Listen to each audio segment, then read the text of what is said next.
Hey guys, it's Jerry. Welcome to another Zomo Lomo video.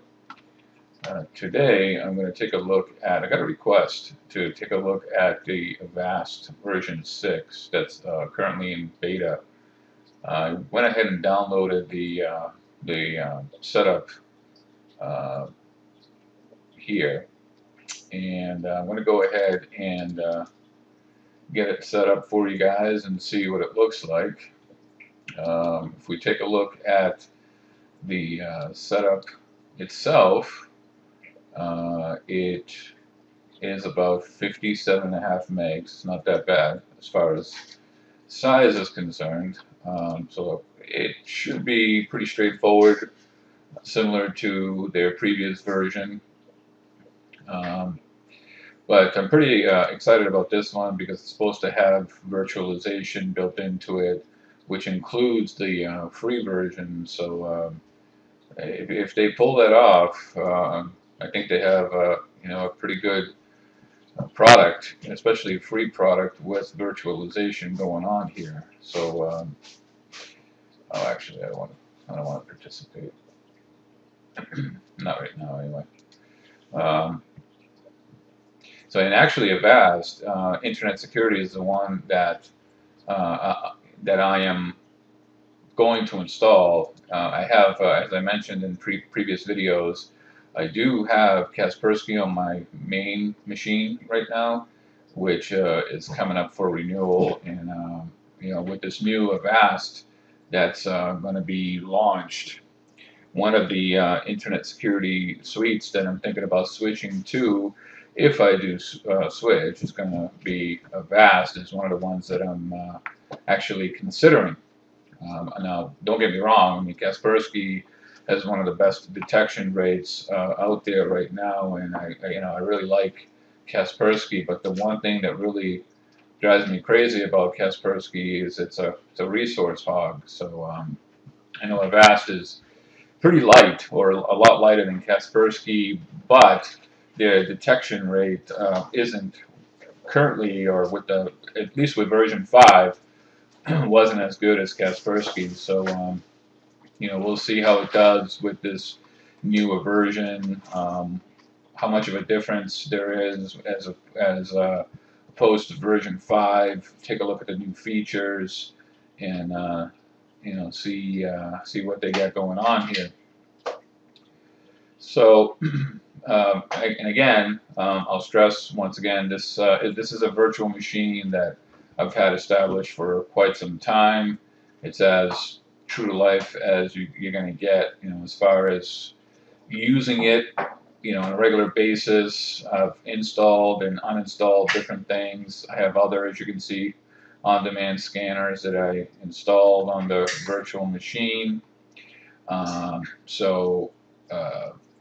It's like I said, it's going to be as real life, as you're going to get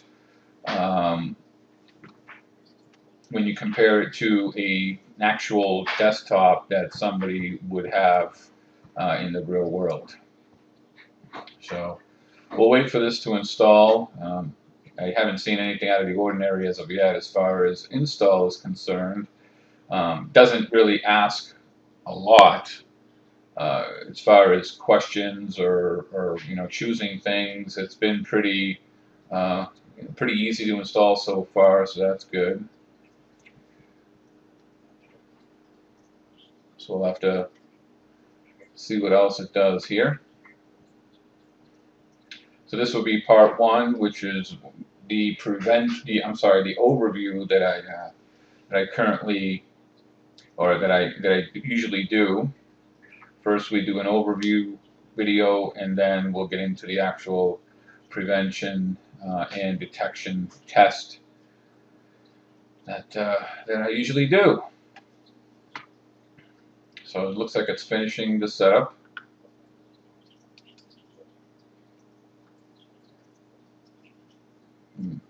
Wonder what's going on with this internet here.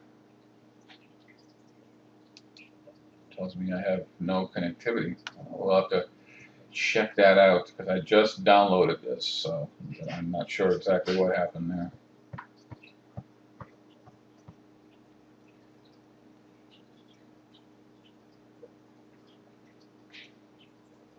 Yeah, I'm located in Massachusetts, and did a work from home thing today because it's snowing again, and I literally cannot see out my window anymore from all the snow that's out there.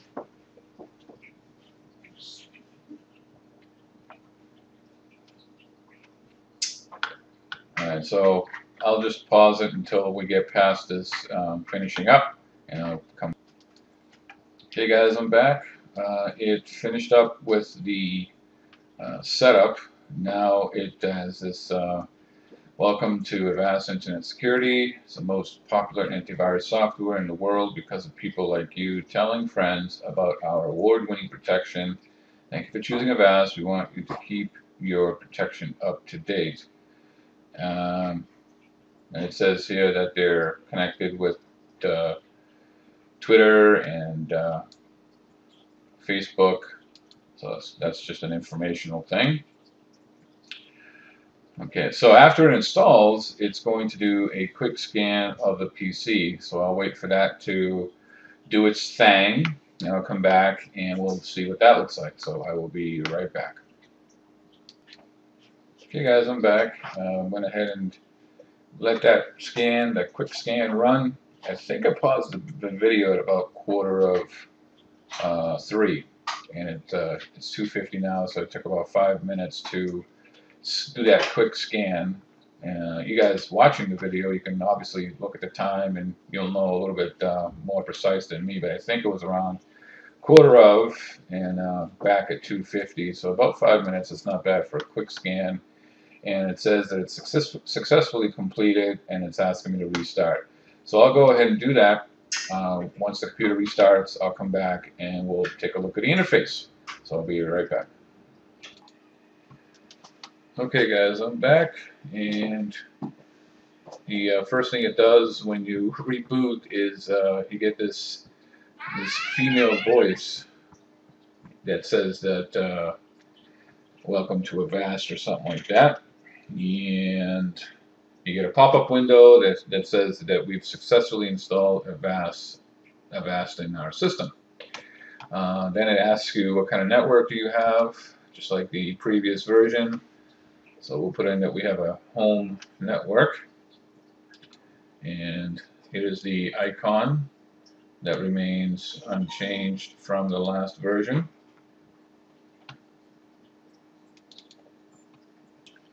And we'll open up the interface, and looks like it's similar to version 5. They have their little icons for the check mark. It looks a little bit different. Looks like there's a hiccup here. We can see if it fixes itself. Oh, looks like it did. Alright, so we're protected. It's running in trial mode, even though obviously this is a beta version. So we have a summary. We have a silent or a gaming mode, which is off and you can turn on, and you can lock down the network from here if for whatever reason you needed to do that under summary. And then you have your stats, which is similar to the, I'm assuming, previous version, where it shows what has been going on in the system, what it scanned, if it found anything that was infected, how many items that it found during the scan, and it gives you kind of a graph representation of what it finds here. Under Scan Computer, you can, just like the previous version, do a quick scan, a full system scan. You can scan media, removable media, maybe a USB stick or something like that, or you can select a specific folder to scan. If you click on More Details, it opens up to show if it's scheduled, and if you want to scan pups, potentially, oh my god, I have a brain freeze, potential something programs. Why can't I cannot remember what the U stands for. Anyway, So just again, similar to the last version, you can start the quick scan, you can configure it from here. Same with a full system scan, and so on. So that's that. You could do a boot time scan just like the previous version.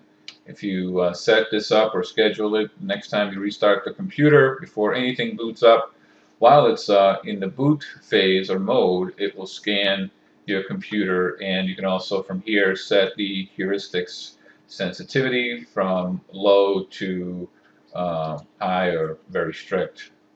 Okay, they default to normal, which I would leave it at that as well. And also it gives you logs of anything that it finds.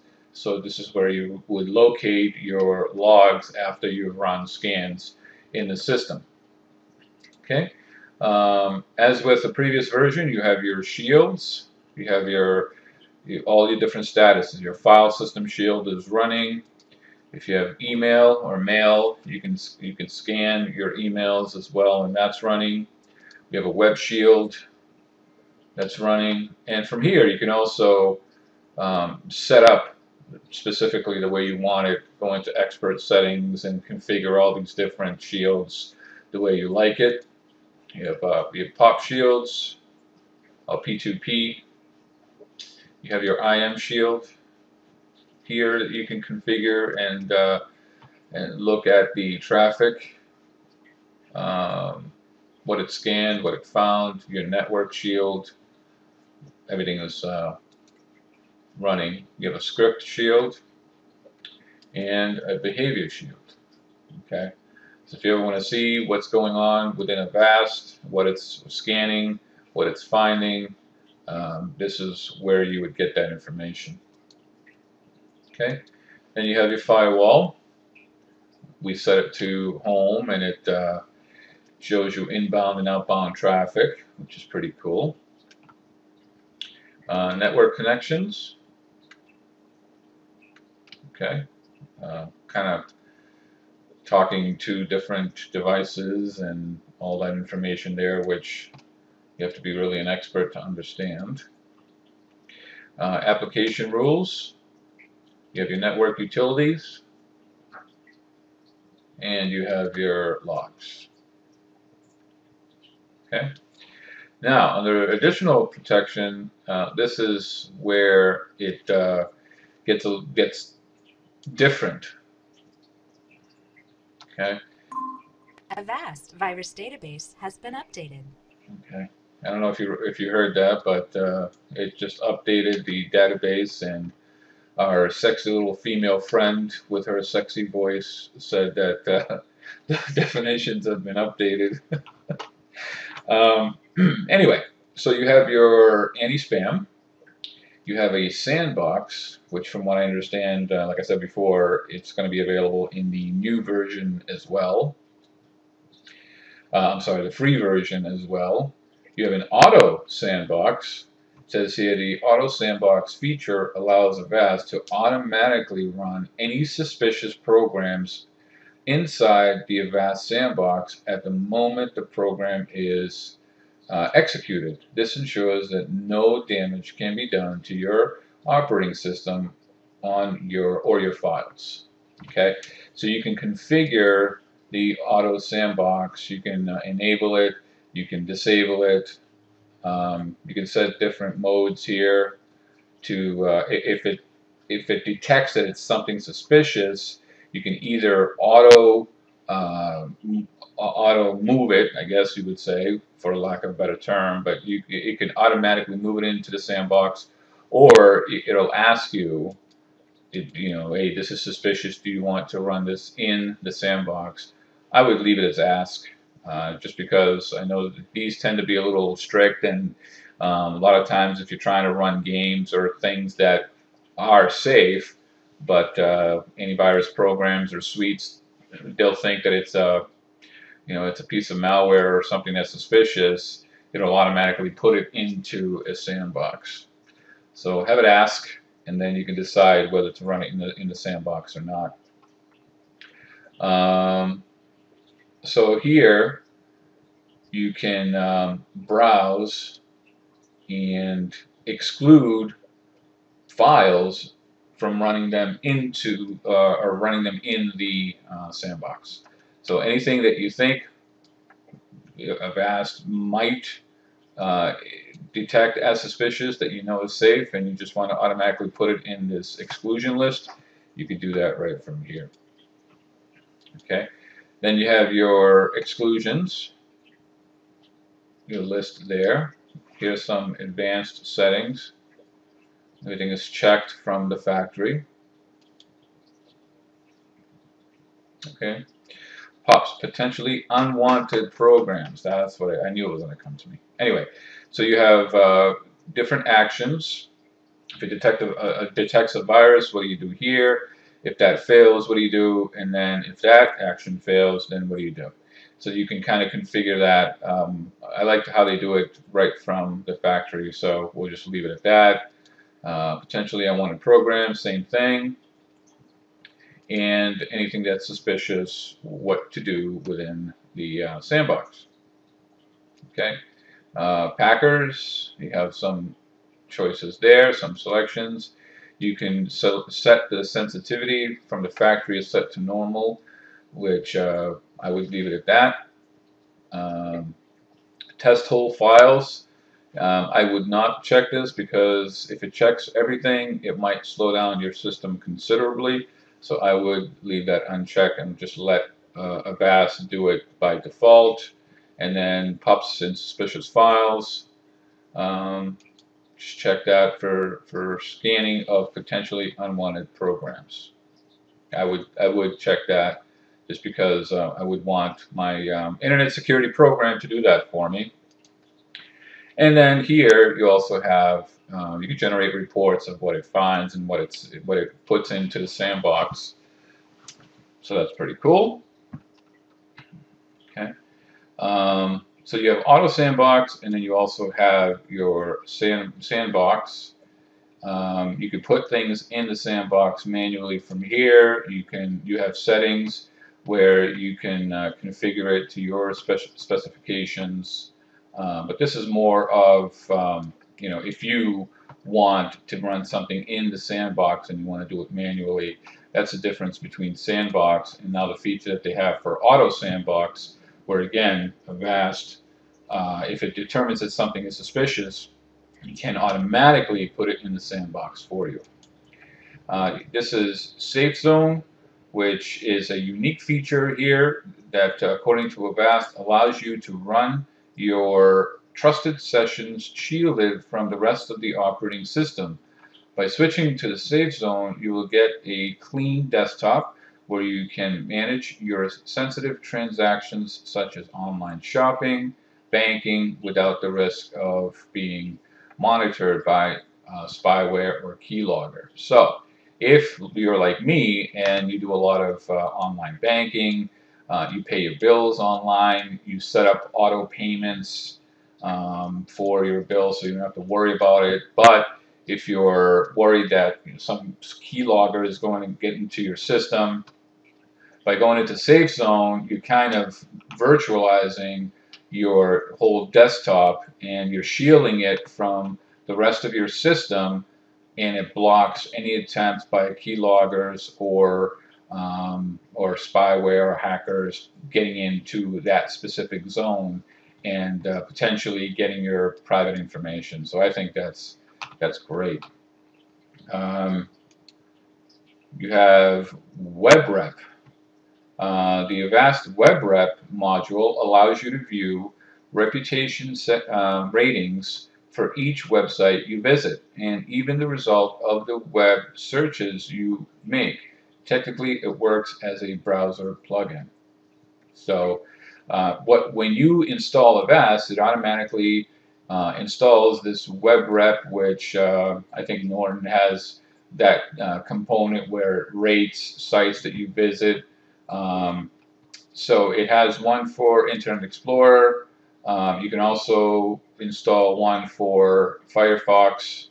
And the settings is that it'll automatically detect new browser installations. So if I did have Firefox, or if I, let's say, install after the fact Firefox on here, it'll automatically install the add-on as well. I don't have Firefox on this virtual machine, so obviously it's not going to install it. I do have Internet Explorer, so it does have that component built in where it will rate websites that I visit and so on. I think Norton has a component like that. I'm trying to think what other internet security programs has it. Batting 1,000 today with remembering things. I don't know what's going on with me. But there are a few out there, and it's good that Avast also has that component now. And it also has site blocking.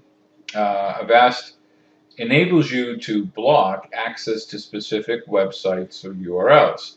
Please use the controls below to specify websites or URLs that should be blocked. So you can enable it from here, and then you can put in a URL here if you know that there are some websites, or maybe that there are, obviously pornographic websites or gambling websites. If you have kids and you want to block them, you can go ahead and add those URLs to this page and block those from being accessed from the computer.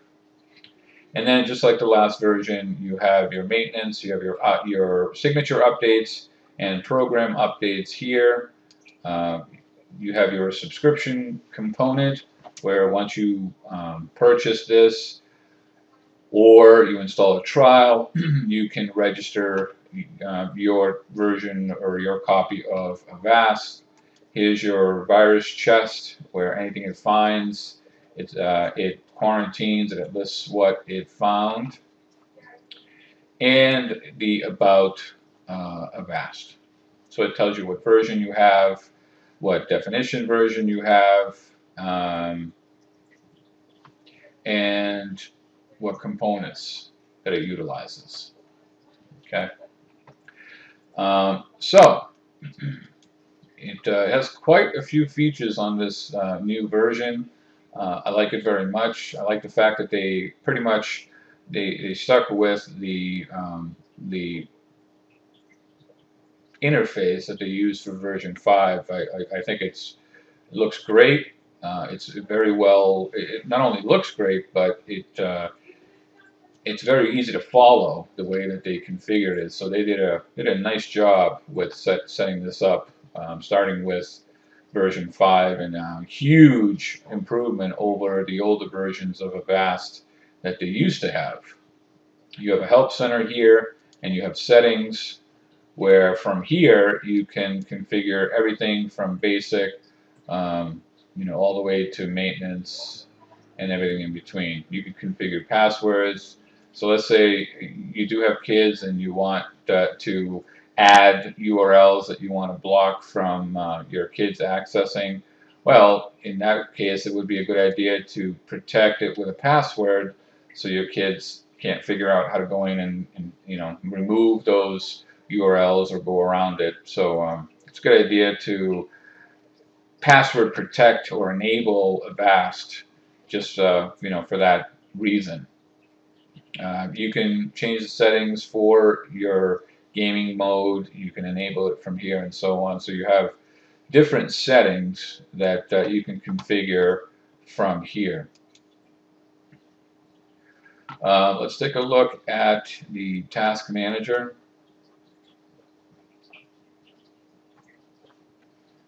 And see what kind of resources it is using.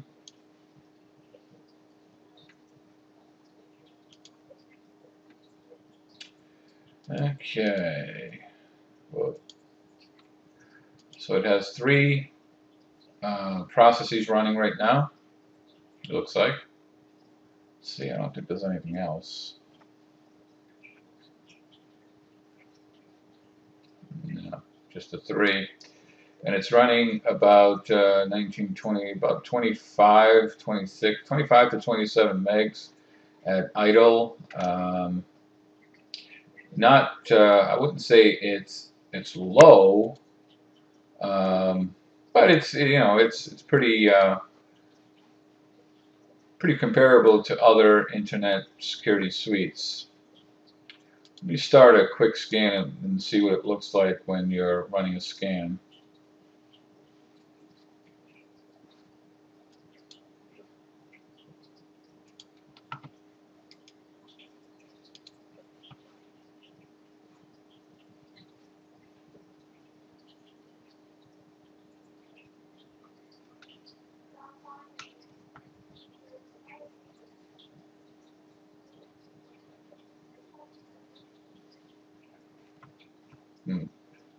I'll be right back.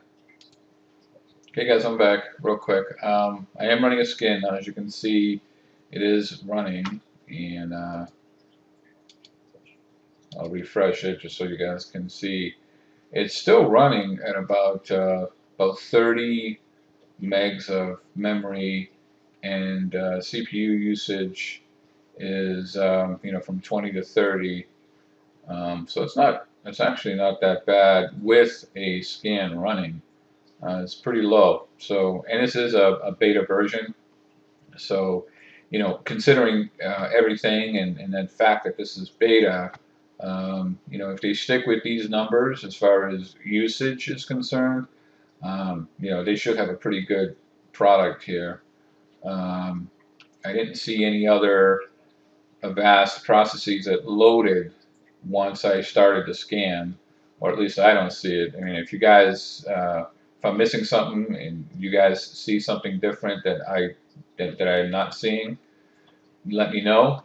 But according to what I'm looking at right now, I mean, this is pretty low source intensive. So that's pretty good. They have a pretty good product here so far. Hopefully, when they continue to work on this beta version and they work out anything else that they need to work on and get the final version released, I think they have a really good product that is going to be a contender in the antivirus world. So good job, Avast. I like what I see so far. And again, I like the interface. I like the way that it's configured. It's easy to follow. So my thoughts on it so far, I like it. I like it a lot actually. And like I said, this is one that I'm considering switching to when my Kaspersky expires. And again, the only reason why I'm thinking of switching from Kaspersky, one major issue with Kaspersky is the whole resource thing.